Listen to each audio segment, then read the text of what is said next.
Hi everybody, my name is Ethan Salisbury. I'm a digital culture major with a media processing background, and I'm going to talk to you today about my capstone.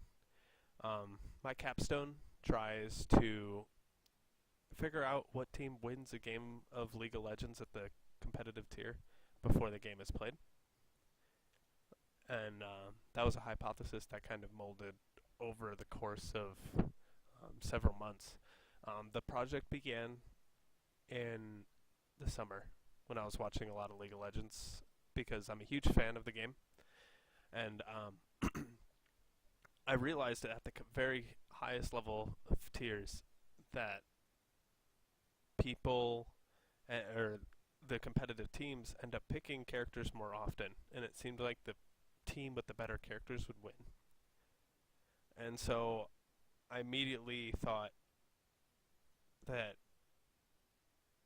if that's noticeable to me, that there should be a little way to predict a game to win, like a winner out of that before it even happens. So I started jotting down ideas. I made a spreadsheet, um, and I decided to look and try and figure that, try and see if that even worked.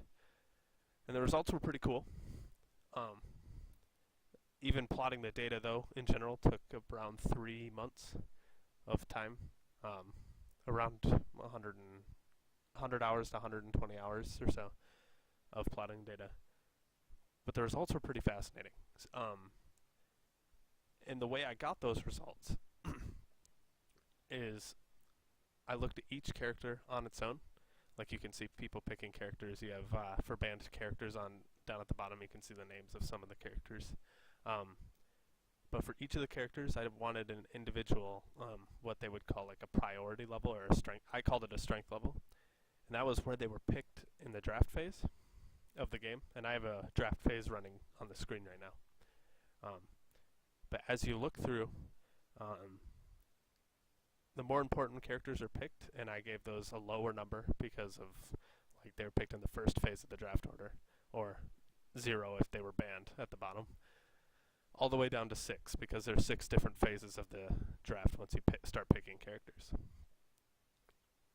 And that's how I determined my results, because I would get an average value for each character, plug it into a team lineup, and then all of a sudden I would have 5 numbers all together.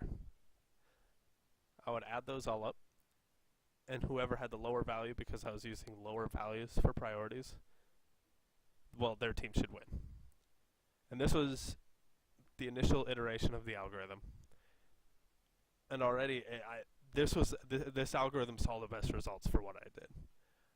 I tried several other techniques, of statistical methods that I learned over the course of the semester, but this algorithm worked the best so far. But it's really good, or this algorithm turned out to work really well. It had a 75% success rate. So what that means is that if I pick 2 character lineups, like if I look at these 2 teams that are forming right now, they're almost done in this draft phase. If I look at these 2 teams and I have those numbers in front of me, there's a possibility I could pick the right, or there's a 75% chance if I had the values for their regions. There's a 75% chance that I could pick the correct region, or the winning team, just by looking at the characters, not even looking at the team. Just by looking at the characters, I should have a 75% chance of picking the correct team, which in my opinion is awesome. 75% chance to pick the winning team is, before the game even starts, is good. The pros to my method was that it was the algorithm is extremely lightweight. Since there's not much time in between picking characters and getting into the game itself, you need a quick statistic to figure out who can win the game before the game starts. So since the algorithm was so lightweight, it works for the situation. However, it wasn't complex enough, in my opinion. It didn't feel complex to me.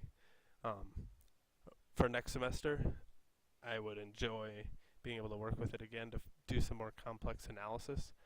I only looked at one region personally, and I would like to look at other regions. Um, but yeah, that's my capstone project. Um, Thank you.